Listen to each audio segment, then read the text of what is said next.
दोस्तों एक बार फिर से स्वागत है आप सभी का आपके अपने favourite English learning channel English with Deepika Kumawat पर। दोस्तों आज के इस वीडियो में हम डिस्कस करने जा रहे हैं द हिंदू एडिटोरियल का वोकैब एनालिसिस। आशा करती हूँ कि आप इन सेशंस के साथ रेगुलरली जुड़ रहे हैं और इनका बेनिफिट भी उठा रहे हैं, क्योंकि इन सेशंस का मकसद है आपकी वोकैब पावर को और ज़्यादा इन्हांस करना। और ये जो वोकैब सेशंस है ये bank, SSC, railway, UPSC, defence या फिर किसी भी कॉम्पिटिटिव एग्जाम के लिए इक्वली बहुत ही ज़्यादा इंपॉर्टेंट है। तो चलिए और ज़्यादा देर ना करते हुए बढ़ते हैं हमारे वोकैब शो की ओर और जानेंगे कि आज का हमारा सबसे पहला वर्ड कौन सा होता है। दोस्तों अगर आज के हमारे सबसे पहले वर्ड की बात की जाती है तो हमारा वर्ड आता है प्रोफ्यूज। दोस्तों प्रोफ्यूज का क्या मतलब होता है? सबसे पहले तो ये हमारे पास पार्ट्स ऑफ स्पीच में एग्जेक्टिव है और इसका मतलब होता है कोई चीज़ बहुत ही अधिक मात्रा में होना, भरपूर मात्रा में होना या फिर प्रचुर मात्रा में होना। तो इस कॉन्टेक्स्ट में हम जो है वो प्रोफ्यूज का यूज़ करते हैं। यानी कि प्रोफ्यूज का मतलब होता है कि किसी चीज़ का बहुत ज़्यादा क्वांटिटी में अवेलेबल होना या फिर बहुत ही लार्ज अमाउंट में प्रेजेंट होना। ठीक है, जब कोई चीज़ नॉर्मल अमाउंट से काफ़ी ज़्यादा होती है तो वो एबंडेंट या फिर प्लेंटीफुल होती है, तो उसके लिए प्रोफ्यूज भी यूज़ किया जा सकता है। ठीक है, ये जो वर्ड है वो हम मतलब कि टीयर्स के लिए, स्वेट के लिए, अपॉलॉजीज के लिए, प्रेज के लिए, फ्लावर्स के लिए, बालों के लिए, ग्रोथ के लिए, अमाउंट के लिए, इन सारे कॉन्टेक्स्ट में आप जो है वो मतलब कि प्रोफ्यूज का यूज़ कर सकते हो। जैसे कि मान लीजिए कि अगर बारिश के बाद जो है वो गार्डन में इतने सारे फ्लावर्स खिल जाए कि पूरा गार्डन फ्लावर्स से भरा हुआ लगे, तो हम कह सकते हैं कि भाई गार्डन में प्रोफ्यूज फ्लावर्स है। वैसे अगर कोई पर्सन अपनी गलती के बाद बार बार मतलब कि बहुत बार अननेसेसरीली जो है वो मतलब कि सॉरी बोलता रहता है तो उसने प्रोफ्यूज अपॉलॉजीज दी है, इस तरीके से भी कहा जा सकता है। यानी कि बहुत सारे फूलों का खिलना, बहुत ज़्यादा बारिश होना, किसी का बहुत ज़्यादा प्रेज करना, तारीफ करना, बहुत सारे जो है वो मतलब कि आंसू आना या फिर किसी का जो है वो बार बार और जेन्युइनली जो है वो अपॉलॉजीज करना, ये जो सारे एग्जाम्पल है ये किस चीज़ के एग्जाम्पल है? प्रोफ्यूज होने के ही एग्जाम्पल है। लेकिन दोस्तों एक इम्पॉर्टेंट चीज़ आपको ये भी ध्यान रखनी है कि प्रोफ्यूज का मतलब ये नहीं होता कि कोई चीज़ बड़ी है, कोई चीज़ लार्ज है या फिर बिग है। दोस्तों लार्ज या फिर बिग का तो मतलब होता है कोई चीज़ साइज में बड़ी है, लेकिन प्रोफ्यूज का मतलब होता है कोई चीज़ जो है वो क्वांटिटी में बहुत ज़्यादा है या फिर एबंडेंस में बहुत ज़्यादा है। ठीक है, इस कॉन्टेक्स्ट में आपको समझना है कि कोई चीज़ बड़ी होने को हम जो है वो मतलब कि प्रोफ्यूज नहीं कह सकते हैं। जैसे कि अगर मैं कहूँ कि एक बड़ा सा गार्डन है तो वो तो लार्ज गार्डन हो सकता है, बिग गार्डन हो सकता है, लेकिन उस गार्डन में बहुत ही ज़्यादा फ्लावर्स खिलते हैं तो वो प्रोफ्यूज फ्लावर्स है। ओके, यानी कि बहुत ज़्यादा के सेंस में हम जो है वो प्रोफ्यूज का यूज़ करेंगे, बड़े के सेंस में हमें प्रोफ्यूज का यूज़ नहीं करना है। उसके लिए बिग या फिर लार्ज ऐसे वर्ड जो है वो दिए जाते हैं। दोस्तों ये हमारे सारे जो है वो मतलब कि अभी तक की इन्फॉर्मेशन कंप्लीट हो चुकी है। एग्जेक्टिव है हमारे पास, ये भी ध्यान रखिएगा, यानी कि विशेषण है। अब सिनोनिम्स की बात की जाती है तो यहाँ पर हमारे पास कुछ वर्ड्स आते हैं जैसे कि एबंडेंट है, प्लेंटीफुल है या फिर एम्पल है। तो दोस्तों हमारा सबसे पहला वर्ड यहाँ पर हमें दिया जाता है एबंडेंट। दोस्तों एबंडेंट का मतलब होता है किसी चीज़ का बहुत ही ज़्यादा क्वांटिटी में अवेलेबल होना, उसे हम क्या कहेंगे? एबंडेंट कहेंगे। एबंडेंट का जो यूज़ है वो जनरली किसी चीज़ की प्लेंटीफुल अवेलेबिलिटी पर मतलब कि उसके लिए किया जाता है। जैसे कि मान लीजिए कि मानसून के बाद जो है वो गांव के पास का जो खेत है उसमें एबंडेंट ग्रीनरी दिखाई देती है, यानी कि बहुत ज़्यादा जो है वो मतलब कि बहुत ज़्यादा क्वांटिटी में क्या होती है? हरियाली दिखाई देती है। इस तरीके से हम जो है वो एबंडेंट का यूज़ करते हैं। प्लेंटीफुल हमारा दूसरा वर्ड आता है। प्लेंटीफुल का मतलब होता है कि किसी चीज़ का इनफ से भी ज़्यादा क्वांटिटी में अवेलेबल होना। दोस्तों प्लेंटीफुल ये जो वर्ड है वो यूजुअली जो रिसोर्सेज होते हैं या फिर जो खाना है, अपॉर्चुनिटीज़ है या फिर जो मतलब कि जो भी अवेलेबल थिंग्स है उनके लिए हम जो है वो इसका यूज़ कर सकते हैं। जैसे कि मान लीजिए कि समर वैकेशन में जो है वो मार्केट में फ्रेश मैंगोज प्लेंटीफुल मिल रहे थे, यानी कि जितने की ज़रूरत थी उससे तो ज़्यादा ही मिल रहे थे, ऐसा हम कह सकते हैं। एम्पल का मतलब होता है कि रिक्वायरमेंट के लिए मोर देन इनफ होना, यानी कि जितनी आपको ज़रूरत है उतनी होना, तो उसे हम जो है वो एम्पल कह सकते हैं। जैसे कि अगर मैं कहूँ कि पिकनिक के लिए जो है वो मम्मी ने सबके लिए एम्पल स्नैक्स पैक कर दिए। एम्पल यानी कि जितनी की ज़रूरत है उतने पैक कर दिए, ये होता है किसी चीज़ का एम्पल होना। अब दोस्तों हमारे जो सारे सिनोनिम्स हैं वो हमने डिस्कस कर लिए हैं। अब बारी आती है हमारे एंटोनिम्स की। तो यहाँ पर अगेन हमारे पास कुछ वर्ड्स है जैसे कि स्कार्स है, स्पार्स है या फिर मेगर है। सबसे पहला हमारा वर्ड आता है स्कार्स है, फिर इसे कुछ लोग स्केर्स भी प्रोनाउंस करते हैं। स्कार्स का क्या मतलब होता है कि किसी चीज़ का बहुत ही कम अवेलेबल होना। अभी तक हम पढ़ रहे थे कि कोई चीज़ बहुत ही ज़्यादा क्वांटिटी में अवेलेबल है, लेकिन अब हम पढ़ेंगे कि कोई चीज़ जो है वो बिल्कुल ही कम है या फिर नहीं है, यानी कि वंचित भी रहना पड़ रहा है, ऐसी सिचुएशन है। स्कार्स का मतलब होता है कि किसी चीज़ की बहुत ही कम क्वांटिटी अवेलेबल होना, तो उसे हम स्कार्स कहते हैं। जैसे कि अगर मैं कहूँ कि भाई गर्मी के दिनों में जो है वो पानी कुछ एरिया में जो है वो स्कार्स हो जाता है, यानी कि बहुत ही कम हो जाता है, तो ऐसा हम कह सकते हैं स्कार्सिटी आ जाती है। स्कार्स जो है वो एग्जेक्टिव के रूप में यूज़ हो रहा है और स्कार्सिटी ये जो है वो मतलब कि हम नाउन के सेंस में यूज़ करते हैं। इस तरीके से आप ध्यान रखिए। अब स्पार्स का क्या मतलब होता है? स्पार्स का मतलब होता है कि किसी चीज़ का स्कैटर्ड या फिर बहुत ही कम क्वांटिटी में होना, उसे जो है वो स्पार्स कहा जाता है। जैसे कि पहाड़ी एरिया, इस पार्ट में जो है वो ट्रीज स्पार्स है, इसलिए जगह काफ़ी ओपन दिखती है, ऐसा हम कह सकते हैं। मेगर का क्या मतलब होता है? मेगर का मतलब होता है बहुत ही छोटी या फिर इनसफिशिएंट क्वांटिटी में होना, यानी कि प्रोफ्यूज का मतलब है वेरी लार्ज अमाउंट, ठीक है, जबकि मेगर का मतलब है very little, often less than what is needed, okay, यानी कि जितने की जरूरत है उतने से भी कम, उसे जो है वो मेगर कहा जाता है। जैसे कि अगर मैं कहूँ कि उससे जो है वो पूरे दिन के काम के बदले सिर्फ मेगर अमाउंट ऑफ फूड मिला, यानी कि जितने की जरूरत थी उतना भी नहीं मिला, उससे भी कम मिला, ये होता है किसी चीज़ का मेगर होना। तो हमारे जो सारे सिनोनिम्स और जो एंटोनिम्स है वो तो हमने डिस्कस कर लिए हैं। अब बारी आती है हमारे एग्जाम्पल की। तो यहाँ पर हमारे पास एक सेंटेंस हमें दिया जाता है, the garden was filled with profuse flowers after the rain, यानी कि सिंपल है बहुत ही सेंटेंस। इसका मतलब है कि बारिश के बाद जो है वो गार्डन में बहुत ही ज़्यादा फ्लावर्स खिल गए थे और गार्डन जो है वो फ्लावर्स से भर गया था। फ्लावर्स कैसे थे? प्रोफ्यूज थे, यानी कि बहुत ज़्यादा क्वांटिटी में थे। तो इस तरीके से हमने जो है वो यहाँ पर प्रोफ्यूज का यूज़ किया है। अब दोस्तों इसके बाद हमारा अगला वर्ड आता है रिपल्सिव।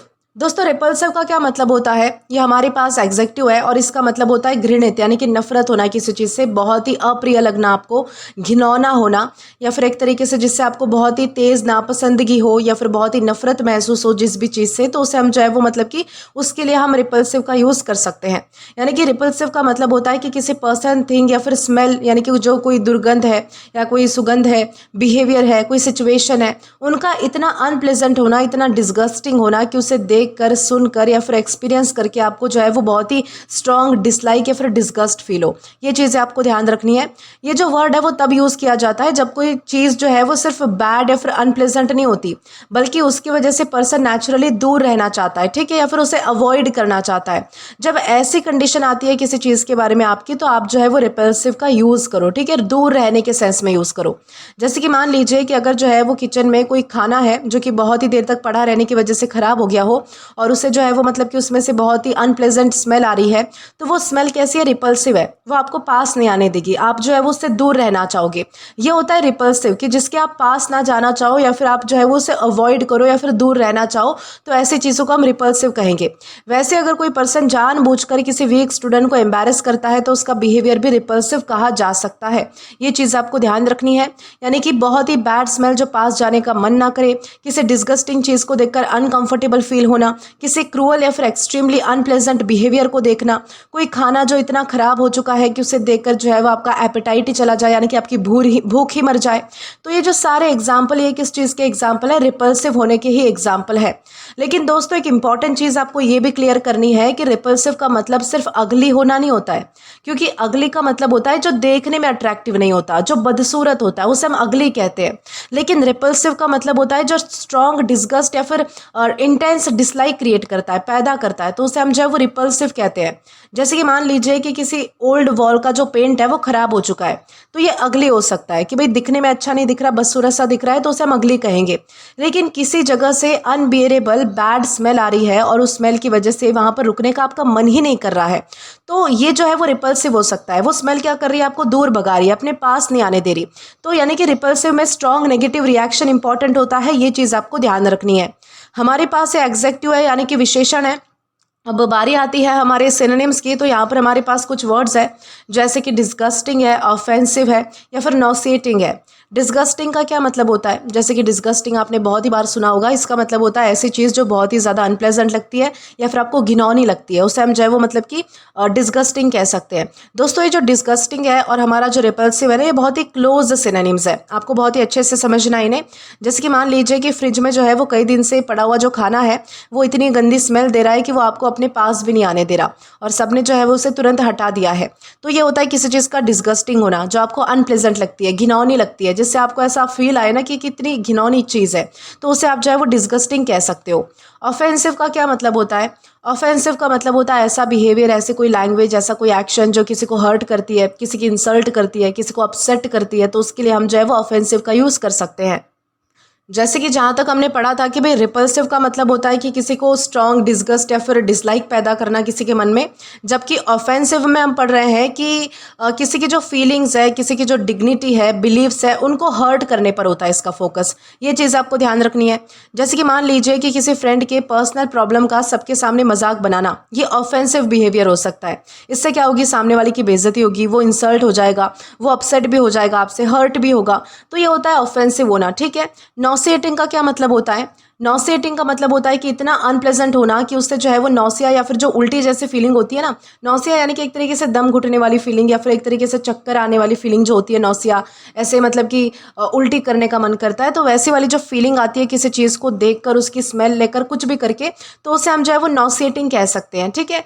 नॉसिएटिंग का जो कनेक्शन है वो स्पेसिफिकली हमारा जो फिजिकल सिकनेस या फिर वो मतलब कि हमारा जो सेंस है ना, उससे होता है या फिर नौसिया से होता है। ये चीज़ आप ध्यान रखिए। जैसे कि मान लीजिए कि बस में जो है वो आप ट्रैवल कर रहे हो और आपको जो है वो कोई स्ट्रॉन्ग केमिकल की स्मेल आ जाती है और उसकी वजह से आपको कैसा फील होता है, नॉसिएटिंग फील होता है। या फिर किसी किसी को पेट्रोल की स्मेल से भी ऐसा होता है, पेंट की स्मेल से भी ऐसा हो सकता है, या फिर कोई किसी और चीज़ की स्मेल है उसकी वजह से भी जो है वो किसी को ऐसा फील होता है। या फिर हमें सिकनेस मोशन है तो हम जो है वो गाड़ी में अगर ट्रैवल भी कर रहे हैं तो हमें ऐसा हो सकता है। तो वो सारी चीज़ें जो है वो नॉसिएटिंग के ही एग्जाम्पल है। बहुत ही क्लियर है। अब इसी के साथ आगे बढ़े तो यहाँ पर हमारे पास एंटोनिम्स हमें दिए जाते हैं, जिसमें हमारे पास कुछ वर्ड्स दिए गए हैं, जैसे कि अट्रैक्टिव है, अपीलिंग है या फिर प्लेजेंट है। अभी तक हम पढ़ रहे थे कि कोई चीज़ कितनी बुरी हो सकती है, अब हम पढ़ेंगे कि कोई चीज़ कितनी अच्छी हो सकती है। अट्रैक्टिव का मतलब होता है आकर्षित करने वाला, जो आपको बहुत ही प्लेजेंट लगती है, जिसे देखकर आपको इंटरेस्ट आता है, आप अट्रैक्ट हो जाते हो, खींचे चले जाते हो, तो उसे हम क्या कहेंगे कि भाई अट्रैक्टिव कहेंगे। जैसे कि मान लीजिए कि कहीं पर जो है वो बड़ा सा चॉकलेट का फाउंटेन लगा हुआ है, उसको देखकर आप ऑब्वियसली अट्रैक्ट हो ही जाओगे कि चॉकलेट का फाउंटेन लगा है, ठीक है। ये होता है अट्रैक्ट होना, ठीक है। अट्रैक्टिव कोई चीज़ जो है वो आकर्षित करना। अपीलिंग का क्या मतलब होता है? जो किसी को इंटरेस्टिंग, प्लेजेंट या फिर डिजायरेबल लगती है ना, उसे हम अपीलिंग कह सकते हैं। यानी अपीलिंग किसी चीज़ को प्लेजेंट और इंटरेस्टिंग बनाती है, ये चीज़ आपको ध्यान रखनी है। जैसे कि मान लीजिए कि पिकनिक के लिए जो है वो लेक साइड लोकेशन सबको काफ़ी अपीलिंग लगी, सबको काफ़ी मतलब कि अपीलिंग लगी, यानी कि इंटरेस्टिंग लगी, प्लेजेंट लगी, अच्छी लगी, डिजायरेबल लगी। ये होता है किसी चीज़ का अपीलिंग होना। अगला हमारा आता है प्लेजेंट। दोस्तों प्लेजेंट का मतलब होता है कि किसी चीज़ का इंजॉयबल होना, कंफर्टेबल होना, नाइस फीलिंग देने वाला होना, तो उसे हम क्या कहेंगे, उसे हम प्लेजेंट कह सकते हैं। जैसे कि मान लीजिए कि जब पहली बारिश आती है तो जो मिट्टी की खुशबू होती है वो सबको प्लेजेंट लगती है, इंजॉयबल लगती है। या फिर बारिश के बाद जो ठंडी हवा आती है वो भी सबको इंजॉयबल लगती है। बालकनी में बैठना, ओके, चाय पकौड़े खाना, ये सारी चीज़ें जो है वो मतलब कि कैसे लगती है, हमें बहुत ज़्यादा प्लेजेंट लगती है, इंजॉयबल लगती है, कंफर्टेबल लगती है एक तरीके से। ये होता है किसी चीज़ का प्लेजेंट होना। आई होप आपको अच्छे से मतलब कि सारी चीज़ें समझ आ चुकी है। अब यहाँ पर हमारे पास एक एग्जाम्पल हमें दिया जाता है, the repulsive smell made everyone leave the room. इस सेंटेंस का मतलब है कि रूम में जो है वो इतनी ज़्यादा गंदी, इतनी ज़्यादा अनप्लेजेंट और डिस्गस्टिंग स्मेल थी कि सब लोग रूम से बाहर चले गए। यहाँ पर रिपल्सिव स्मेल का मतलब सिर्फ गंदी स्मेल से नहीं है, बल्कि स्मेल इतनी अनप्लेजेंट थी कि लोग उसे टॉलरेट ही नहीं कर पा रहे थे, सहन ही नहीं कर पा रहे थे, वहाँ से दूर जाना चाहते थे। ये होता है रिपल्सिव का मतलब। आई होप आपको अच्छे से क्लियर हो चुका है कि रिपल्सिव यानी होता क्या है। अब इसी के साथ हम जो है वो आगे बढ़ेंगे हमारे अगले वर्ड की ओर। अब दोस्तों इसके बाद हमारा अगला वर्ड आता है सैंग्विन। दोस्तों सैंग्विन का क्या मतलब होता है? इसका मतलब होता है कि किसी का आशावादी होना, सकारात्मक होना, यानी कि पॉजिटिव होना, या फिर उम्मीद से भरा हुआ होना, या फिर अच्छे परिणाम की उम्मीद रखने वाला, यानी कि जो मतलब कि हर बार रिजल्ट को लेकर, कॉन्सिक्वेंसेस को लेकर पॉजिटिव सोचता है ना, ऐसे पर्सन को हम जो है वो सैंग्विन कह सकते हैं। यानी कि सैंग्विन का मतलब होता है कि किसी डिफिकल्ट, किसी अनसर्टन या फिर चैलेंजिंग सिचुएशन के बारे में, उसके बारे में भी जो है वो पॉजिटिव और होपफुल रहना। जब किसी पर्सन को लगता है कि सिचुएशन इवेंचुअली अच्छी हो जाएगी और वो प्रॉब्लम्स के बावजूद कॉन्फिडेंस और ऑप्टिमिज्म मेंटेन करता है, तो उसका एटीट्यूड कैसा है? उसके एटीट्यूड को हम सैंग्विन कह सकते हैं, या फिर उसके एटीट्यूड को सैंग्विन कहा जा सकता है।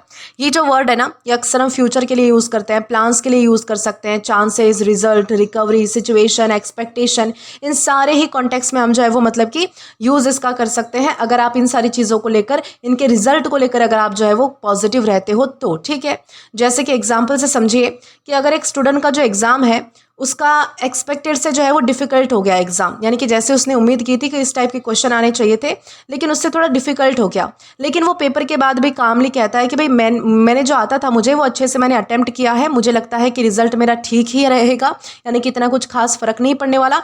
तो उसका एटीट्यूड कैसा है, सैंग्विन है, यानी कि उसके हिसाब से पेपर डिफ़िकल्ट आया, लेकिन फिर भी जो है वो उसने पेपर देख के क्या कहा कि मुझे विश्वास है कि मेरा पेपर जो है वो अच्छा गया है और मेरा जो रिज़ल्ट है वो अच्छा खासा ही आएगा। ये होता है सैंग्विन होना, कि डिफ़िकल्टी फेस करने के बाद भी जब आप पॉजिटिव रहते हो उसके रिजल्ट को लेकर, तो उसे हम सैंग्विन रहना कह सकते हैं। एटीट्यूड आपका सैंग्विन हो सकता है, ठीक है। वैसे अगर मान लीजिए कि किसी क्रिकेट टीम का जो है वो इम्पोर्टेंट मैच जो है वो बारिश की वजह से डिले हो जाता है और कैप्टन अगर बोले कि भाई कंडीशंस इंप्रूव हो जाएगी, हम अभी भी जो है वो अच्छा परफॉर्म कर सकते हैं, तो उसके जो है वो सैंग्विन एटीट्यूड पॉजिटिव होप को शो करता है। इस तरीके से हम कह सकते हैं, यानी कि डिफ़िकल्ट एग्जाम के बाद भी पॉजिटिव रहना, प्रॉब्लम के बावजूद गुड रिजल्ट की होप रखना, फ्यूचर को लेकर कॉन्फिडेंट रहना, अनसर्टेन सिचुएशन में भी ऑप्टिमिस्टिक एटीट्यूड रखना, ये सारे एग्जाम्पल किस चीज़ के हैं, सैंग्विन होने के ही एग्जाम्पल है। लेकिन दोस्तों एक इंपॉर्टेंट चीज़ आपको ये भी क्लियर करनी है कि सैंग्विन का मतलब ये नहीं होता कि आप जो है वो हैप्पी हो। हैप्पी का मतलब होता है खुश होना, सैंग्विन का मतलब होता है डिफिकल्ट या फिर अनसर्टेन सिचुएशन में पॉजिटिव रिजल्ट की होप रखना। दोनों में बहुत डिफरेंस होता है। जैसे कि मान लीजिए कि आपको जो है वो बर्थडे में गिफ्ट मिला है, ठीक है, यानी कि आपके फ्रेंड ने आपको आपका फेवरेट गिफ्ट दिया है, बहुत ही अच्छा गिफ्ट दिया है। आप क्या होगे, आप सैंग्विन तो नहीं हो सकते उसके लिए। ऐसा तो नहीं है कि आप जो है वो उसके लिए मतलब कि बहुत ही पॉजिटिव हो जाओगे, बहुत ही फ्यूचर को लेकर पॉजिटिव हो जाओगे वो एक गिफ्ट मिलने के बाद। नहीं, उस मोमेंट पर हम यूज़ करेंगे हैप्पी, क्योंकि गिफ्ट को देखकर यूजुअली पर्सन क्या फील करता है, हैप्पी फील करता है, खुश फील करता है। लेकिन मान लीजिए कि एग्ज़ाम जो है वो बहुत ही टफ होने के बाद भी अगर आपको लगे कि आपका रिजल्ट अच्छा आएगा, आपने अच्छा परफॉर्म किया है, तो ये होता है सैंग्विन एटीट्यूड, पॉजिटिव एटीट्यूड जिसे हम कह सकते हैं, ठीक है। यानी कि सैंग्विन में होप और ऑप्टिमिज्म स्पेशली फ्यूचर आउटकम को लेकर बहुत ही ज़्यादा इंपॉर्टेंट होती है। ये बहुत ही ज़रूरी चीज़ें आपको ध्यान रखनी है। एग्जेक्टिव है हमारे पास है, यानी कि विशेषण है। सिनोनिम्स की अगर बात की जाती है तो यहाँ पर हमारे पास कुछ वर्ड्स है, जैसे कि ऑप्टिमिस्टिक है, होपफुल है या फिर पॉजिटिव है। ऑप्टिमिस्टिक का क्या मतलब होता है दोस्तों, इसका मतलब होता है कि फ्यूचर या फिर किसी सिचुएशन के पॉजिटिव आउटकम की एक्सपेक्टेशन, यानी कि उम्मीद रखना। यानी कि ऑप्टिमिस्टिक और ये जो सैंग्विन है ना, ये बहुत ही क्लोज सिनोनिम है। ऑप्टिमिस्टिक एवरीडे इंग्लिश में ज़्यादा कॉमन है, जबकि सैंग्विन थोड़ा फॉर्मल है और चैलेंजिंग या फिर जो अनसर्टन सर्कमस्टांसेस होती है उनमें कॉन्फिडेंट होप को मतलब कि स्ट्रांगली एक्सप्रेस करता है। ऑप्टिमिस्टिक तो ऐसा होता है कि भाई आप जो है वो मतलब कि अगर सोच रहे हो फ्यूचर के बारे में, पॉजिटिव सोच रहे हो, तो वहाँ पर भी आप ऑप्टिमिस्टिक हो, ठीक है। जैसे कि मान लीजिए कि रिजल्ट आने से पहले भी रिया ऑप्टिमिस्टिक थी कि उसकी प्रिपरेशन का अच्छा रिजल्ट उसे मिलेगा। ये होता है ऑप्टिमिस्टिक होना।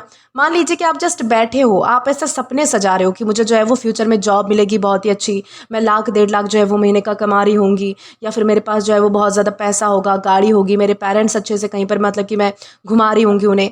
तो ये क्या है, ऑप्टिमिस्टिक होना ही है कि आप जो है वो जो चीज़ हो भी नहीं रही है या फिर जिस चीज़ में आप इन्वॉल्व भी नहीं हो उसके बारे में अगर आप अच्छे से मतलब कि पॉजिटिवली सोच रहे हो फ्यूचर के बारे में स्पेसिफिकली, उसे हम जो है वो ऑप्टिमिस्टिक होना कह सकते हैं।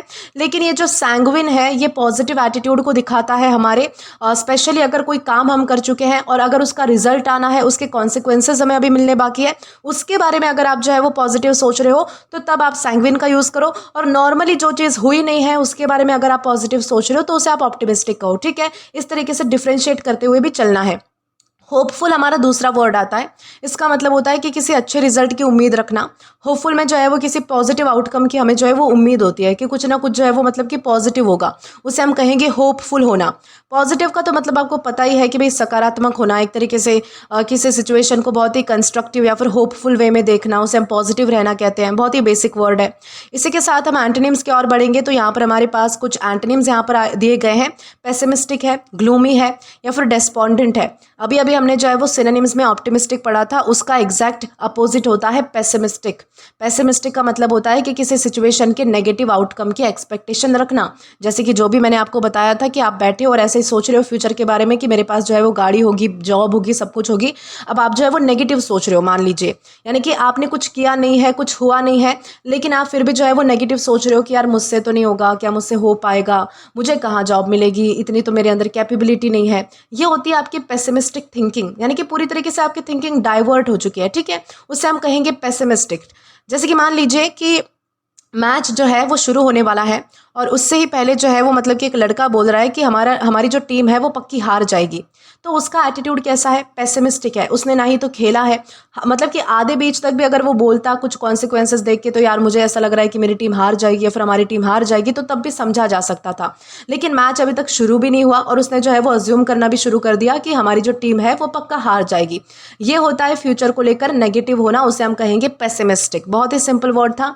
ग्लूमी क्या होता है? ग्लूमी का मतलब होता है कि सैड, नेगेटिव या फिर होपलेस जो फीलिंग होती है ना हमारे अंदर, उसे ग्लूमी कहा जाता है। सैंग्विन एटीट्यूड में होप और पॉजिटिविटी होती है, जबकि ग्लूमी एटीट्यूड में सिचुएशन को जो है वो डार्क बना दिया जाता है या फिर डिप्रेसिंग बना दिया जाता है या फिर होपलेस वे में देखा जाता है। इस तरीके से आप ध्यान रखिए। दोस्तों इसके बाद हमारा तीसरा वर्ड आता है डेस्पॉन्डेंट। दोस्तों डेस्पॉन्डेंट का मतलब होता है कि बहुत ही डिस्करेज, सैड और होप लॉस फील करना, होप लॉस कर देना, सॉरी, यानी कि एक तरीके से आशा खो देना, बहुत ही सैड फील करना, बहुत ही डिस्करेज फील करना। यानी कि जैसे कि मान लीजिए कि टीम के फाइनल मैच में हारने के बाद कुछ प्लेयर्स डिस्पॉन्डेंट हो गए यानी कि डिस्करेज फील करने लगे या फिर सैड हो गए। ये होता है डिस्पॉन्डेंट होना। बहुत ही बेसिक वर्ड था, ठीक है, इस तरीके से हमने पढ़ा है।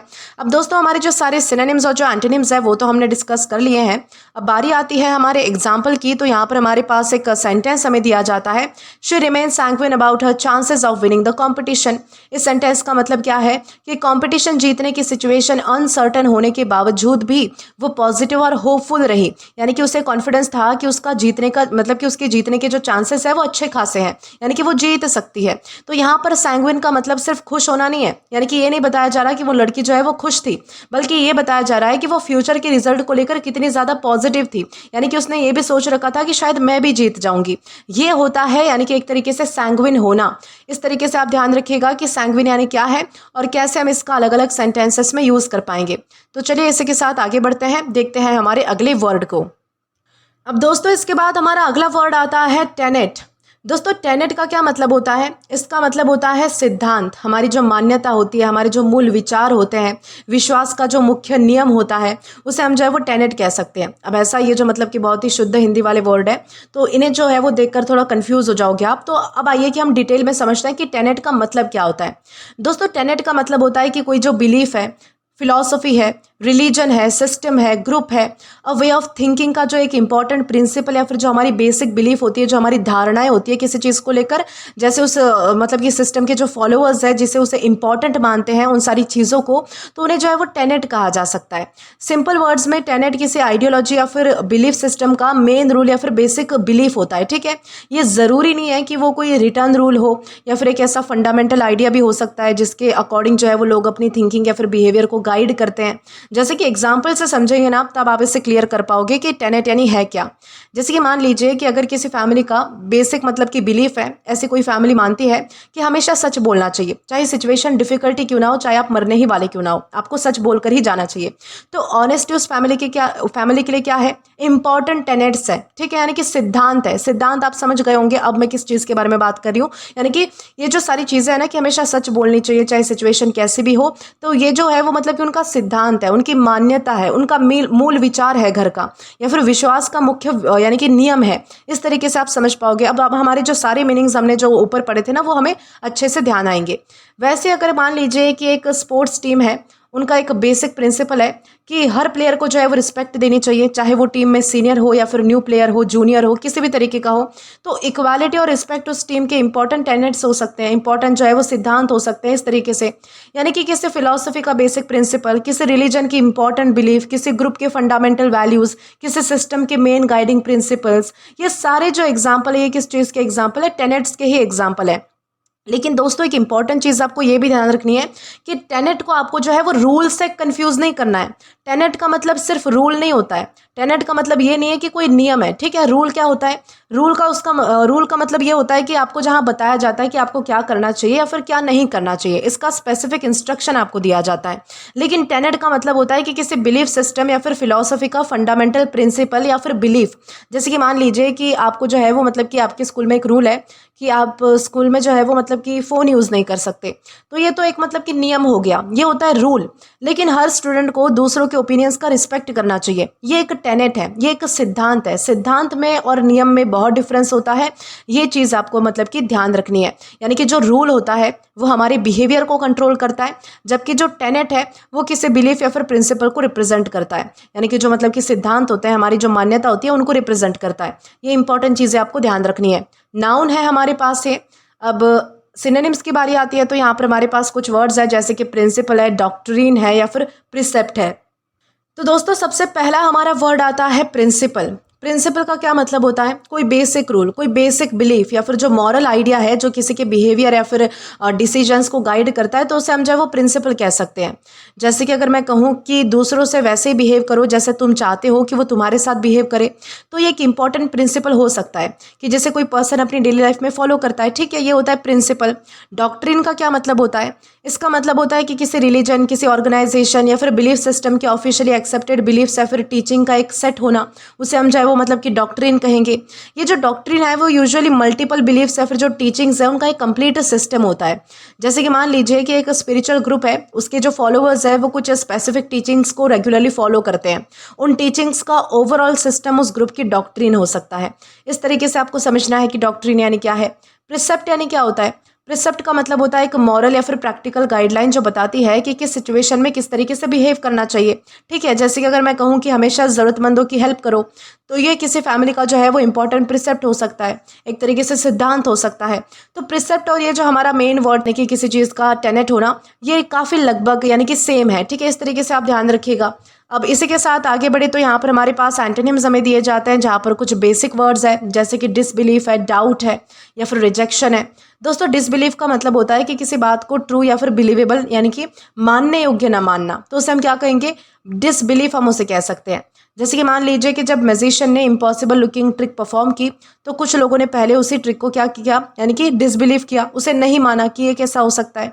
ये होता है किसी चीज़ में जो है वो बिलीव ना करना, नहीं मानना एक तरीके से।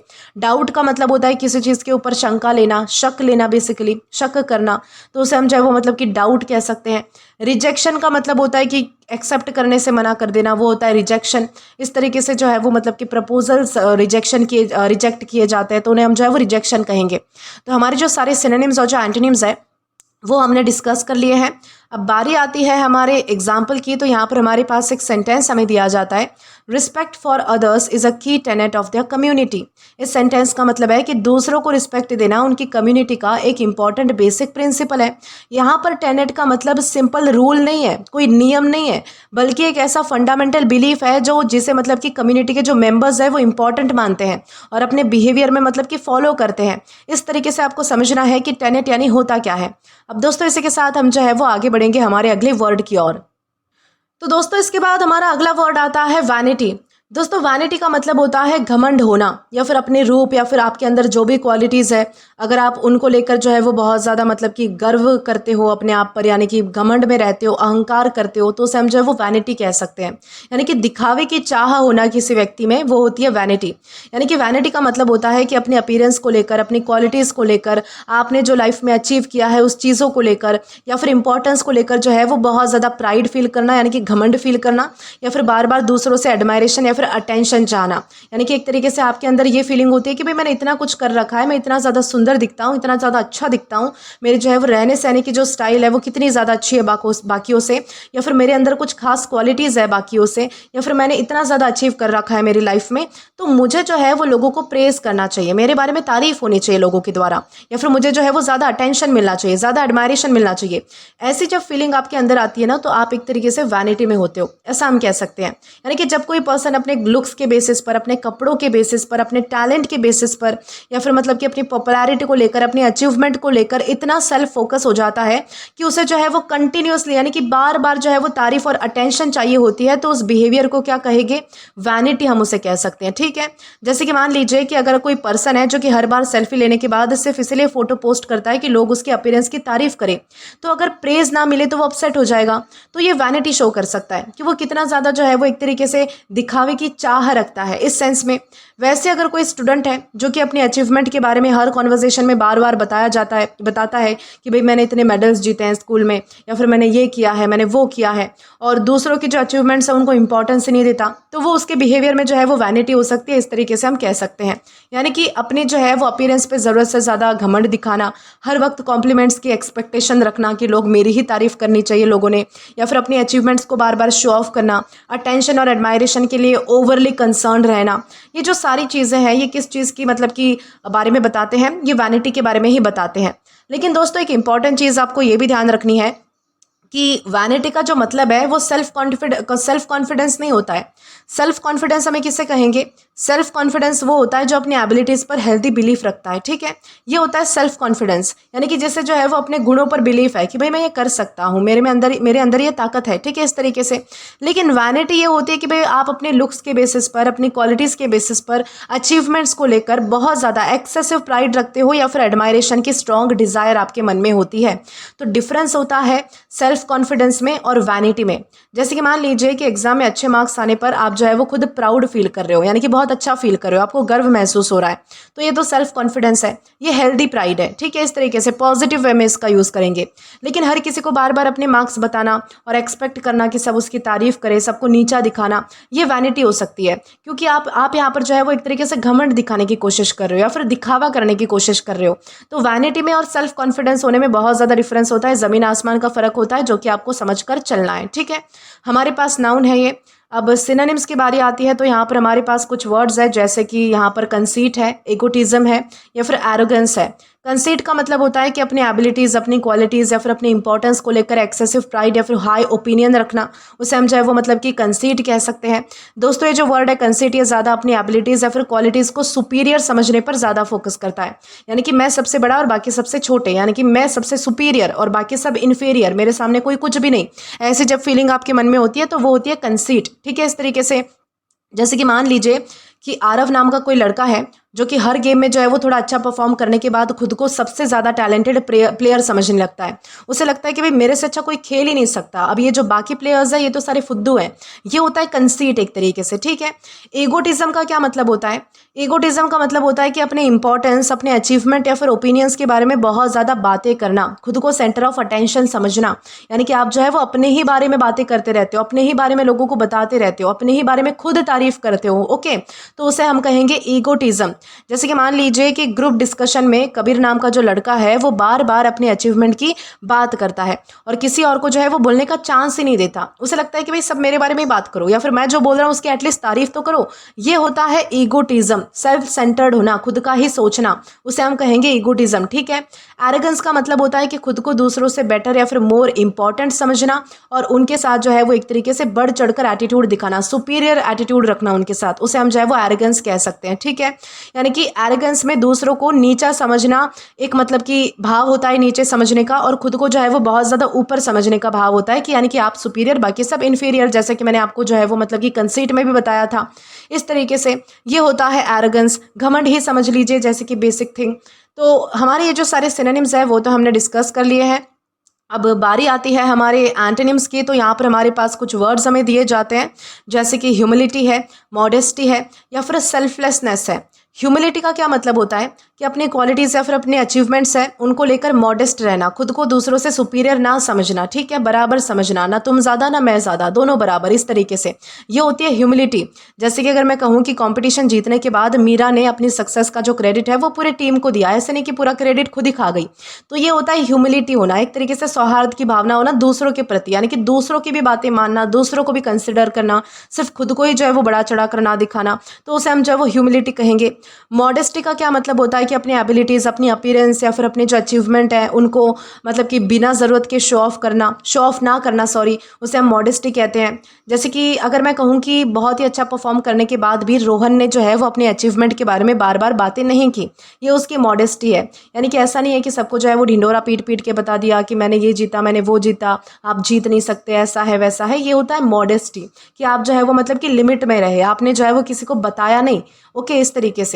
सेल्फलेसनेस का क्या मतलब होता है? इसका मतलब होता है कि अपने फ़ायदे या फिर अपने अटेंशन से ज़्यादा दूसरों की जो नीड्स है और जो वेलबींग है उनको इंपॉर्टेंस देना। सेल्फलेसनेस का मतलब होता है जो खुद के लिए कुछ नहीं करता, दूसरों के लिए करता है ना, वो होता है सेल्फलेसनेस। जैसे कि अगर मैं कहूँ कि आपकी किसी ने मदद कर दी, तो आपका ये भाव होना चाहिए कि मतलब कि आप भी जो है वो दूसरों की मदद करो निस्वार्थ, ऐसा नहीं कि आपको उसमें से कुछ चाहिए, ठीक है। यानी कि कुछ पाने की इच्छा जब नहीं रखते हो आप किसी से भी, और निस्वार्थ आप किसी के लिए कुछ काम करते हो, तो आप कैसे हो जाते हो, सेल्फलेसनेस हो जाते हो। यानी कि आप खुद के बारे में नहीं सोच रहे होते, ये होता है सेल्फलेसनेस होना। आई होप आपको सारे एंटोनिम्स भी अच्छे से क्लियर हो चुके हैं। अब बारी आती है हमारे एग्जाम्पल की, तो यहाँ पर हमारे पास एक सेंटेंस हमें दिया जाता है, his vanity made him seek compliments from everyone around him. यानी कि सेंटेंस का मतलब है कि उसकी अपने अपीयरेंस या फिर क्वालिटीज़ को लेकर एक्सेसिव प्राइड की वजह से वो आसपास के सभी लोगों से कॉम्प्लीमेंट चाहता था। यहाँ पर वैनिटी का मतलब सिर्फ अपनी तारीफ पसंद करना नहीं है, बल्कि एडमायरेशन और अटेंशन की एक्सेसिव नीड होना भी है। इस तरीके से हमने समझा है कि वैनिटी यानी होता क्या है। अब दोस्तों इसी के साथ हम आगे बढ़ेंगे हमारे अगले वर्ड की ओर। तो दोस्तों इसके बाद हमारा अगला वर्ड आता है अपॉक्रिफल। दोस्तों अपॉक्रिफल ये हमारे पास एग्जेक्टिव है, और इसका मतलब होता है किसी चीज़ का संदिग्ध होना, यानी कि एक तरीके से डाउट लेने लायक होना, अप्रमाणित होना, यानी कि जो चीज़ प्रूव नहीं की गई है, या फिर जिसकी सत्यता अभी तक साबित नहीं हुई है, यानी कि जिसकी सच्चाई अभी सामने नहीं आई है, या फिर काल्पनिक या फिर मनगढ़ंत मानी जाने वाली जो कहानियाँ होती है ना, उनको हम जो है वो अपॉक्रिफल कह सकते हैं। यानी कि अपॉक्रिफल का मतलब होता है ऐसी कहानियाँ, ऐसा कोई इंसिडेंट, ऐसा कोई कोट या फिर ऐसी कोई इन्फॉर्मेशन जिसके बारे में लोग कहते तो हैं कि वो सच है, लेकिन उसकी जो ऑथेंटिसिटी है या फिर उसका जो ट्रुथ है या फिर उसकी जो सच्चाई है ना, वो अभी तक प्रूव नहीं हुई है। उसके लिए हम जो है वो अपॉक्रिफल का यूज़ कर सकते हैं। दोस्तों ये जो वर्ड है वो ज़्यादातर अक्सर जो है वो मतलब कि आपको स्टोरीज़ में, लेजेंड्स में, एनेक्डोट्स में, या फिर जो कोट्स होते हैं, हिस्टोरिकल इंसिडेंट्स होते हैं, या फिर जो पॉपुलर हमारे बिलीव्स होते हैं, उनके कॉन्टेक्स्ट में ज़्यादा यूज़ होता हुआ आपको नज़र आएगा। ज़रूरी नहीं है कि अपॉक्रिफल स्टोरी डेफिनेटली फॉल्स ही होती है, यानी कि झूठी होती है, लेकिन इसका मेन आइडिया ये होता है कि उसके सच होने का अभी तक कोई रिलायबल प्रूफ नहीं मिला है। यानी कि प्रूफ नहीं है, यानी कि इस चीज़ का प्रूफ क्या है कि ये बात सच है। जब आप ऐसा बोलते हो तो आप क्या कर रहे हो, अपॉक्रिफल, एक तरीके से वो अपॉक्रिफल हो जाती है। जैसे कि मान लो कि स्कूल में एक फेमस स्टोरी चल रही है कि प्रिंसिपल के स्कूल में आने के बाद जो है वो पहले उन्होंने इसी क्लासरूम में जो है वो स्टूडेंट बनकर एक प्रैंक किया था। तो सभी स्टूडेंट जो है वो ये स्टोरी सुनते हैं, ठीक है, लेकिन किसी के पास इसका प्रॉपर प्रूफ तो नहीं है, तो हम कह सकते हैं कि ये जो है वो एक अपॉक्रिफल स्टोरी है, बनाई हुई या फिर मनगढ़ंत स्टोरी है, इस तरीके से। वैसे मान लीजिए कि इंटरनेट पर कभी कभी किसी फेमस पर्सन के नाम से कोई कोट बहुत ही सर्कुलेट हो जाता है, लेकिन जब उसका ओरिजिनल सोर्स चेक किया जाता है तो रिलायबल एविडेंस ही नहीं मिलता कि उसने ऐसा कहा है या फिर उसने ऐसा स्टेट किया है। तो ऐसे कोट को हम अपॉक्रिफल कह सकते हैं कि ऐसा मतलब कि जो अप्रमाणित है, जिसका अभी तक प्रूफ नहीं मिला है, या फिर जो मनगढ़ंत है, ऐसी चीज़ों के लिए। यानी कि पुरानी स्टोरीज जिनका कोई प्रूफ नहीं होता है, फेमस कोट जिनका कोई ओरिजिनल सोर्स आपको नहीं मिलता, पॉपुलर लेजेंड्स जिनकी ऑथेंटिसिटी आपको डाउटफुल लगती है, या फिर ऐसे इंसिडेंट जो लोग रिपीट करते रहते हैं लेकिन वेरीफाई नहीं हुए हैं। तो ये जो सारे एग्जाम्पल्स है ये अपॉक्रिफल के ही एग्जाम्पल्स होते हैं, ठीक है। लेकिन दोस्तों एक इंपॉर्टेंट चीज़ आपको ये भी ध्यान रखनी है कि अपॉक्रिफल का मतलब जो है वो ऑटोमेटिकली फॉल्स नहीं बन जाता है। फॉल्स का मतलब होता है जो क्लियरली गलत है, अनट्रू प्रूव हो चुका है, उसे हम फॉल्स कहेंगे। लेकिन अपॉक्रिफल ऐसी सिचुएशन में अटका हुआ है जिसके ट्रू होने के रिलायबल प्रूफ ही नहीं है, यानी कि जिसको ट्रू करने के लिए, यानी कि जिसको सच साबित करने के लिए आपके पास कोई सबूत ही नहीं है, वो होता है अपॉक्रिफल। इसे हम जो है वो मतलब कि गलत नहीं कह सकते, इसे हम फॉल्स नहीं कह सकते, क्योंकि कभी कभी चीज़ें जो है वो सच भी हो सकती है इसमें। जैसे कि मान लीजिए कि किसी स्टोरी का इन्वेस्टिगेशन करके प्रूव हो जाए कि वो कंप्लीटली मेडअप थी, यानी कि मनगढ़ंत थी या फिर नकली थी, तो ये तो फॉल्स हो जाएगा। फैब्रिकेटेड हम उसे कह सकते हैं, फॉल्स हम उसे कह सकते हैं, साफ साफ पता चल रहा है कि झूठ है। लेकिन किसी स्टोरी को जनरेशन से लोग जो है वो रिपीट करते आ रहे हैं, लेकिन उनके पास जो है वो इसका सच होने का कोई रिलायबल एविडेंस ही नहीं है। तो ये होता है किसी कोई की मतलब कि कोई स्टोरी अपॉक्रिफल है कि आपके पास सबूत नहीं है, तो वो कैसी हो जाएगी, मनगढ़ंत हो जाएगी या फिर अनप्रूव्ड हो जाएगी, इस तरीके से। तो उसे हम कहेंगे अपॉक्रिफल। यानी कि अपॉक्रिफल में अनसर्टन ऑथेंटिसिटी इंपॉर्टेंट होती है, ये चीज़ आपको ध्यान रखनी है। एग्जेक्टिव है हमारे पास ये, यानी कि विशेषण है।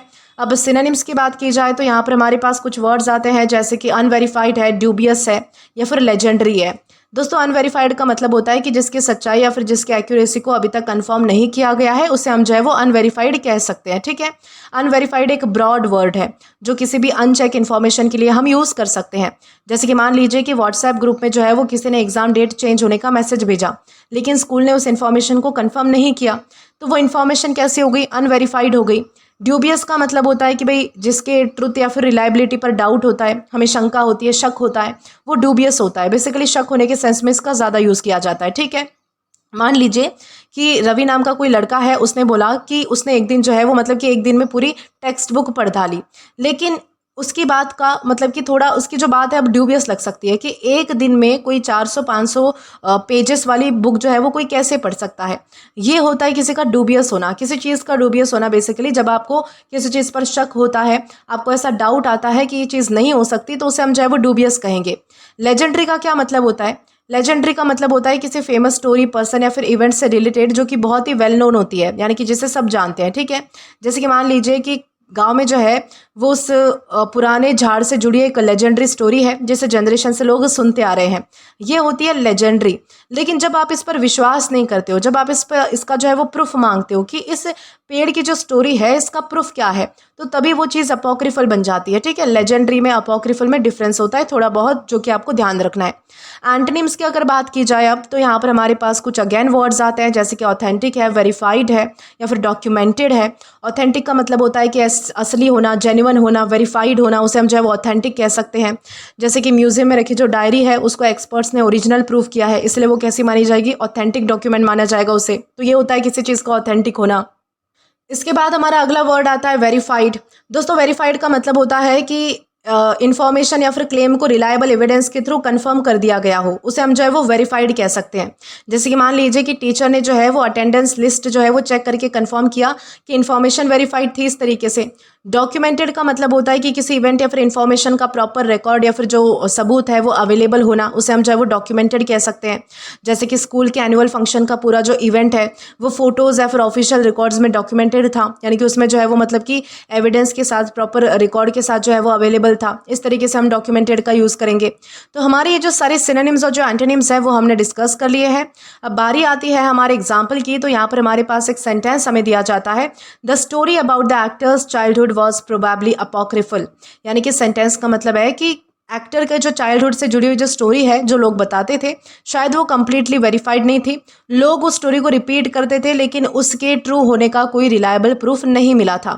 यहाँ पर अपॉक्रिफल का मतलब डेफिनेटली फॉल्स नहीं है, यानी कि ऐसा नहीं कह रहे हैं कि वो झूठ ही है, लेकिन उसका मतलब कि उसे सच करने के लिए कोई मतलब कि सबूत भी तो नहीं है। तो ऐसी चीज़ों को हम जो है वो अपॉक्रिफल कह सकते हैं, ठीक है। इस तरीके से आपको समझना है कि अपॉक्रिफल यानी होता क्या है। इसी के साथ हम आगे बढ़ेंगे। अब दोस्तों इसके बाद हमारा अगला वर्ड आता है कहूट्स। दोस्तों कहूट्स का क्या मतलब होता है? इसका मतलब होता है मिली भगत, गुप्त साझेदारी या फिर मिलकर जो है वो कोई चाल या फिर गलत काम करना। तो उसके लिए हम जो है वो कहूट्स का यूज़ कर सकते हैं। यानी कि कहूट्स का मतलब होता है कि दो या फिर दो से ज़्यादा लोगों का सीक्रेटली मिलकर किसी प्लान, किसी स्कीम या फिर एक्टिविटी में इन्वॉल्व होना, स्पेशली जब वो किसी को डिसीव करने की या फिर ट्रिक करने के लिए, डिसऑनेस्ट काम करने की प्लानिंग कर रहे होते हैं तब, ठीक है। यानी कि इस वर्ड ऑलमोस्ट ये जो वर्ड है वो हमेशा इन कहूट्स, इस फ्रेज में जो है वो ज़्यादा यूज़ होता है। ये भी चीज़ आपको ध्यान रखनी है। जैसे कि मान लीजिए कि अगर दो बच्चे हैं, दो स्टूडेंट्स हैं जो कि सीक्रेटली मिलकर टीचर को ये बिलीव करवाने की प्लानिंग कर रहे हैं कि उन्होंने जो है वो होमवर्क कंप्लीट कर लिया है, जबकि एक्चुअली उन्होंने नहीं किया है, तो हम कह सकते हैं कि इन दोनों की जो है वो मतलब कि मिली भगत है इस चीज़ को मतलब कि बिलीव करवाने में।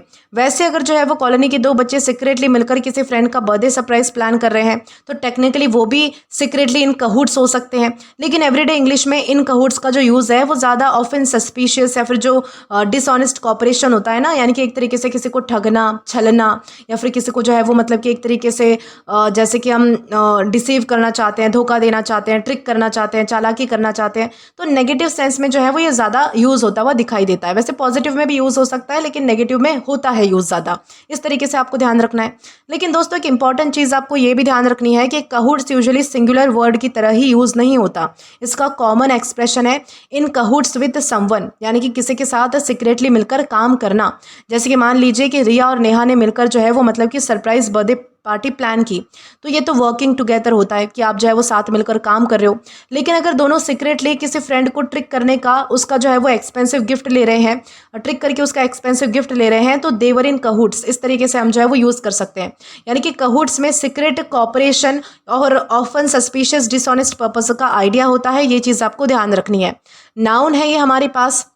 अब बारी आती है हमारे सिनोनिम्स की। तो यहाँ पर हमारे पास कुछ वर्ड्स हमें दिए जाते हैं, जैसे कि कॉल्यूजन है, कॉन्स्पिरेसी है या फिर पार्टनरशिप है।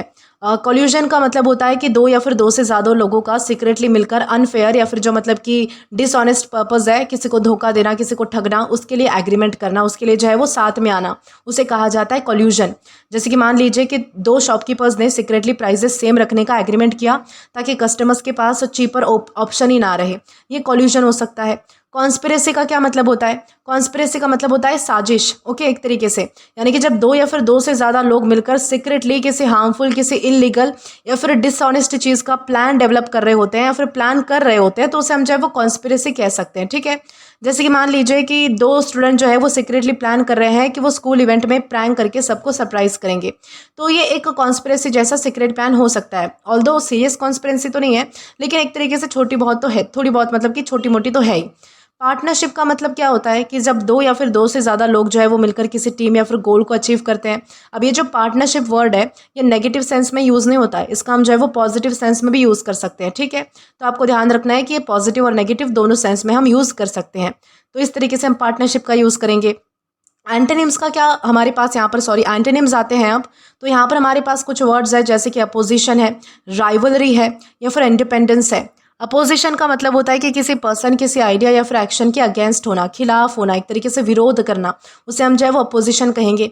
राइवलरी का मतलब होता है कि दो लोगों या फिर ग्रुप्स के बीच में कंपटीशन होना, कंपटीशन की स्ट्रॉन्ग फीलिंग होना, उसे राइवलरी कहा जाता है। ओके, एक तरीके से विरुद्ध होना।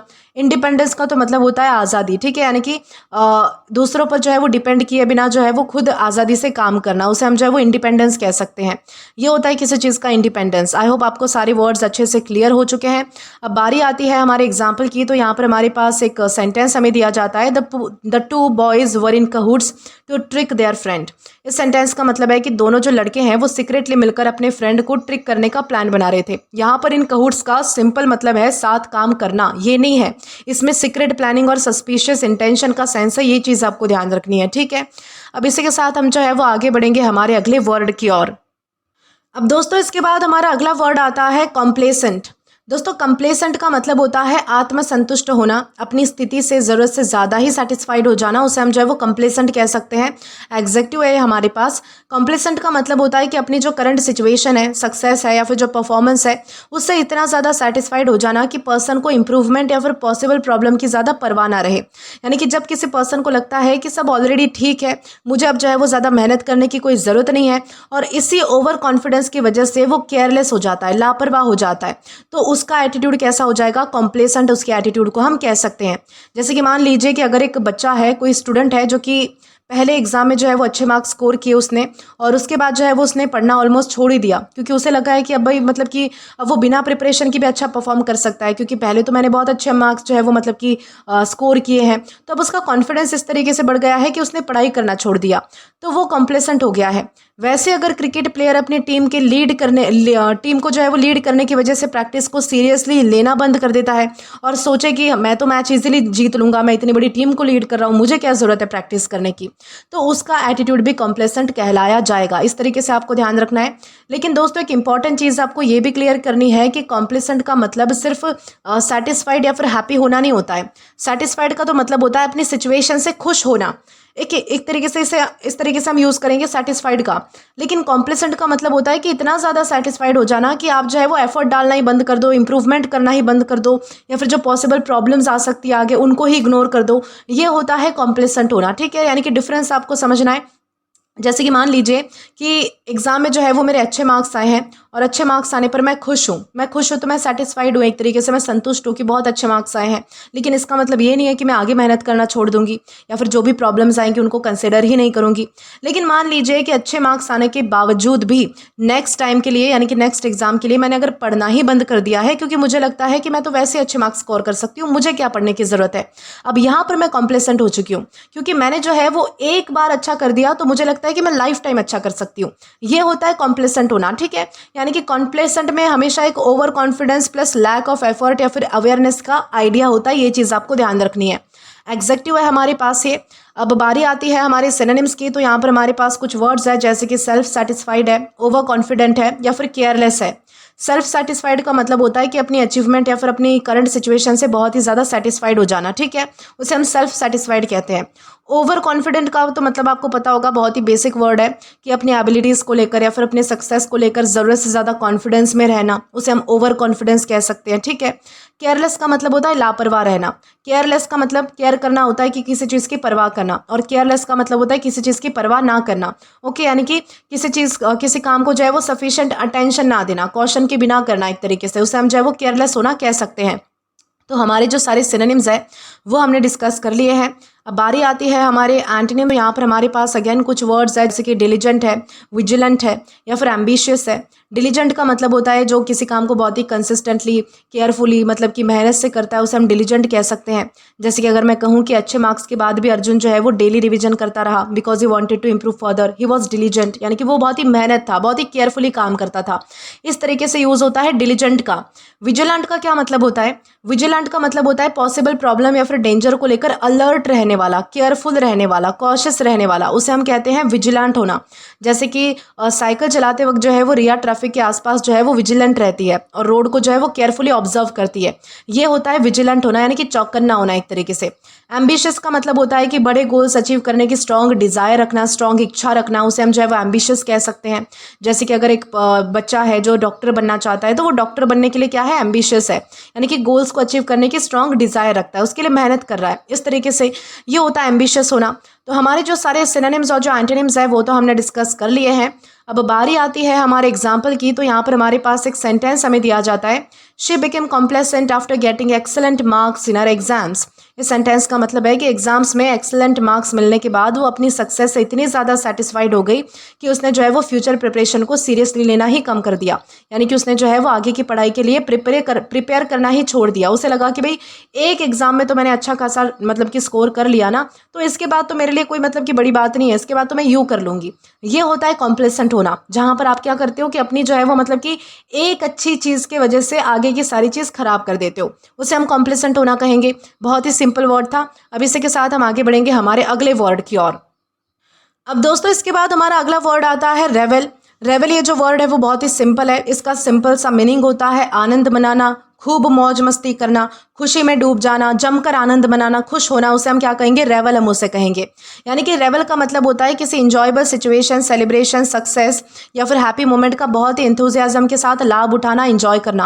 यानी कि जब कोई पर्सन किसी खुशी, किसी सेलिब्रेशन या फिर एक्साइटिंग एक्सपीरियंस में इतना ज़्यादा इंजॉय करता है कि वो उस पल को फुल्ली सेलिब्रेट करता है, तो उसे जो है वो रेवल करना कहा जाएगा। ये वर्ड कहाँ कहाँ यूज़ होता है? जब कोई सेलिब्रेशन हो रहा होता है, कोई पार्टी है, कोई फेस्टिवल है, कोई विक्ट्री है, यानी कि कोई जीता है, अगर कोई म्यूजिक चल रहा है, कोई स्पेशल ओकेजन है, इंजॉयबल एक्सपीरियंस है, इन सारे सेंस में, यानी कि इन सारे कॉन्टेक्स्ट में जब भी आप कहीं पर मतलब कि बहुत ज़्यादा खुश हो रहे होते हो, मौज मस्ती कर रहे होते हो, मना रहे होते हो कुछ ना कुछ, तो उसे हम जो है वो रेवल करना कह सकते हैं। जैसे कि मान लीजिए कि अगर एक स्टूडेंट है जो कि कंपटीशन जीतने के बाद अपने फ्रेंड्स के साथ सेलिब्रेट करता है, म्यूजिक इंजॉय करता है, पूरी इवनिंग जो है वो विक्ट्री को सेलिब्रेट करता है, तो अपनी सक्सेस में क्या कर रहा है? रेवल कर रहा है, खुशी मना रहा है एक तरीके से। वैसे अगर जो है वो फैमिली दिवाली पर जो है वो घर डेकोरेट करती है, मिठाइयाँ शेयर करती है, गेम्स खेलती है, पूरे फेस्टिव एटमॉस्फेयर को एंजॉय करती है, तो वो फेस्टिवल की हैप्पीनेस में क्या कर रहे हैं? रेवल कर रहे हैं, यानी कि खुशियाँ मना रहे हैं इस तरीके से। ये होता है रेवल। ठीक है, इस तरीके से आपको ध्यान रखना है। दोस्तों ये हमारे पास पार्ट्स ऑफ स्पीच में वर्ब है, यानी कि क्रिया है। अब सिनोनिम्स की बात आती है तो यहाँ पर हमारे पास कुछ वर्ड्स आते हैं, जैसे कि सेलिब्रेट है, एंजॉय है, डिलाइट है। तीनों ही बहुत ही बेसिक वर्ड है। सेलिब्रेट का मतलब होता है कि किसी स्पेशल इवेंट, अचीवमेंट या फिर ओकेजन को हैप्पीनेस के साथ मतलब कि मार्क करना या फिर एक तरीके से मनाना, तो उसे हम जो है वो सेलिब्रेट करना कह सकते हैं। ठीक है, जैसे कि आप कोई त्यौहार सेलिब्रेट कर सकते हो, होली, दिवाली, वो सेलिब्रेट करना ही होता है, मनाना। इसके बाद हमारा अगला वर्ड आता है इंजॉय करना। इंजॉय का क्या मतलब होता है? इंजॉय मतलब होता है कि किसी एक्टिविटी, एक्सपीरियंस या फिर मोमेंट से प्लेजर लेना, खुशियाँ लेना, उसे हम जो है वो इंजॉय करना कहते हैं। जैसे कि मान लीजिए कि तुम पिकनिक पर गए, तुमने पिकनिक पर जो है वो गेम्स खेले, कुछ चीज़ें की तुमने, बहुत ही फन, तो आपने क्या किया? इंजॉय किया, आनंद लिया। ये होता है इंजॉय करना। डिलाइट का क्या मतलब होता है? डिलाइट का मतलब होता है किसी चीज़ से बहुत ही ज़्यादा खुशी या फिर प्लेजर फील करना, उसे हम जो है वो डिलाइट कह सकते हैं। जैसे कि अगर मैं कहूँ कि बच्चों ने सरप्राइज पार्टी देखकर बहुत ही मतलब कि डिलाइट फील किया, यानी कि उन्हें जो है वो बहुत ज़्यादा खुशी हुई, प्लेजर फील हुआ, ये होता है डिलाइट। तो हमारे ये जो है वो सारे सिनोनिम्स थे। अब बारी आती है हमारे एंटोनिम्स की। अभी तक तो हमने पढ़ा था कि कोई कितना ज़्यादा खुश है। अब हम पढ़ेंगे सारे अपोजिट वर्ड्स, यानी कि दुखी वाले वर्ड्स। मौन हमारा सबसे पहला वर्ड आता है। इसका मतलब होता है कि किसी लॉस या फिर मतलब कि किसी की मृत्यु के बाद डीप सैडनेस या फिर मतलब कि बहुत ज़्यादा दुख फील करना, दुख एक्सप्रेस करना, तो उसे हम मौन करना कह सकते हैं। ठीक है, जैसे कि अगर मैं कहूँ कि टीम के एक इंपॉर्टेंट प्लेयर की जो है वो मौत हो गई और उसके बाद जो उसके फैंस हैं उसके डिपार्चर को मौन किया उसने, इस तरीके से हम कह सकते हैं। सफ़र का क्या मतलब होता है? सफ़र का मतलब होता है कि किसी पेन, किसी डिफ़िकल्टी या फिर अनप्लेजेंट एक्सपीरियंस को मतलब कि अनुभव करना, एक्सपीरियंस करना, उसे हम सफ़र करना कह सकते हैं। जैसे कि अगर मैं कहूँ कि लॉन्ग हाइक के दौरान जो है वो कुछ लोग टायर्डनेस की वजह से सफ़र करने लगे, ये होता है सफ़र करना। जूझना जिसे हम कहते हैं ना, वो उसे हम जो है वो सफ़र करना कहेंगे। डिस्पेयर हमारा तीसरा वर्ड आता है।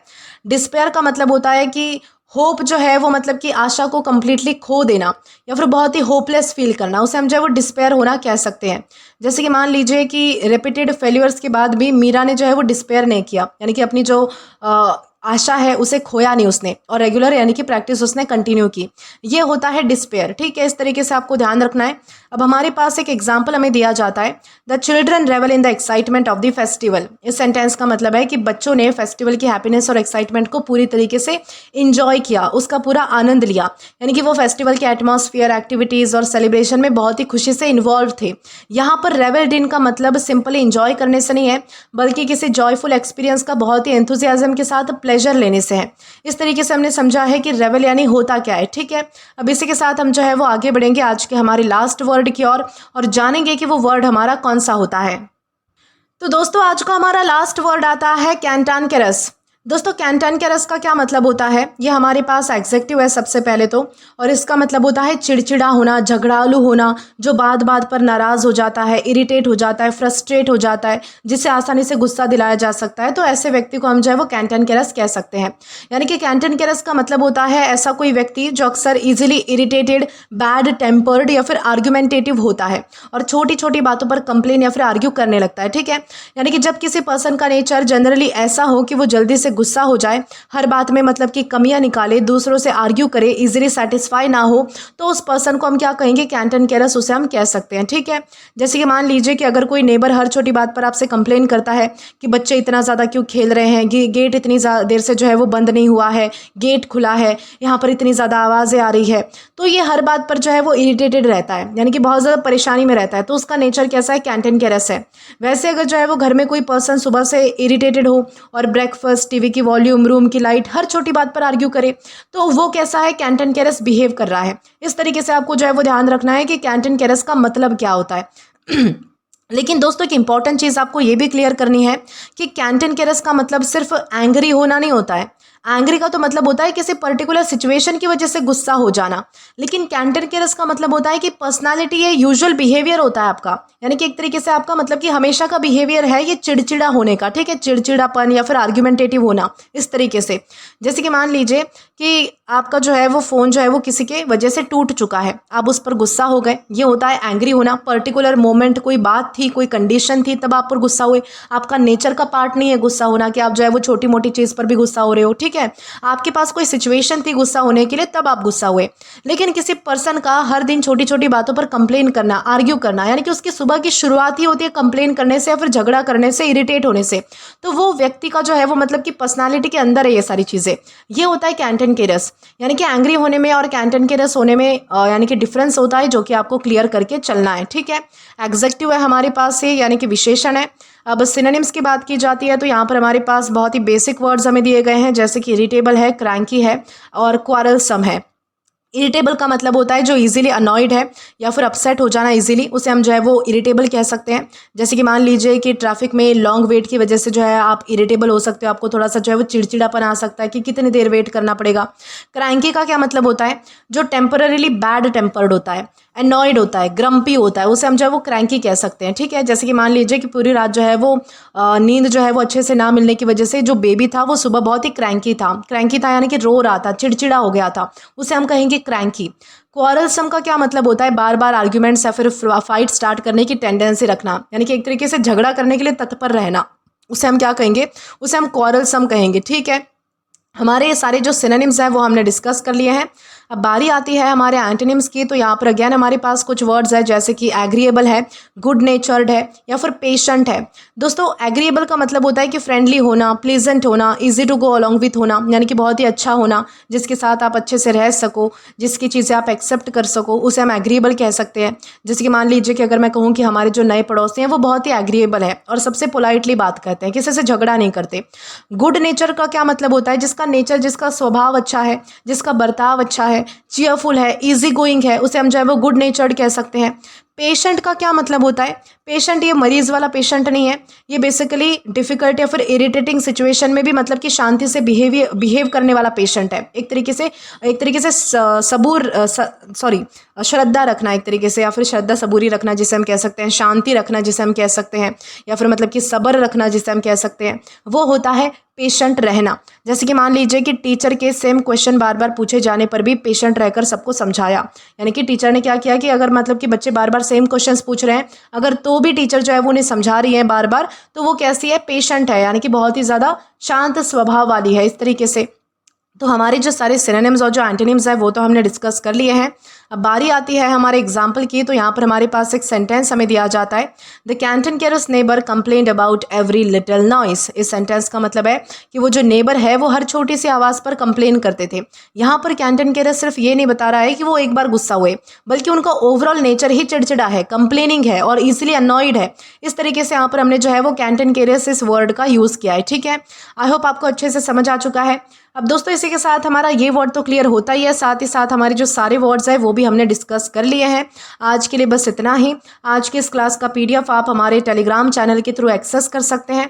और अगर आपने अभी तक हमारा टेलीग्राम चैनल ज्वाइन नहीं किया है तो टेलीग्राम पर English with Deepika Kumawat search करके या फिर डिस्क्रिप्शन में दिए गए लिंक के थ्रू, साथ ही साथ अभी जो आपको आपके स्क्रीन पर QR कोड दिख रहा है वहाँ से भी आप जो है वो डायरेक्टली स्कैन करके हमारा टेलीग्राम चैनल ज्वाइन कर सकते हैं, ताकि आप कभी भी किसी भी नए आने वाली वीडियोस को लेकर कोई भी अपडेट्स को मिस ना करें।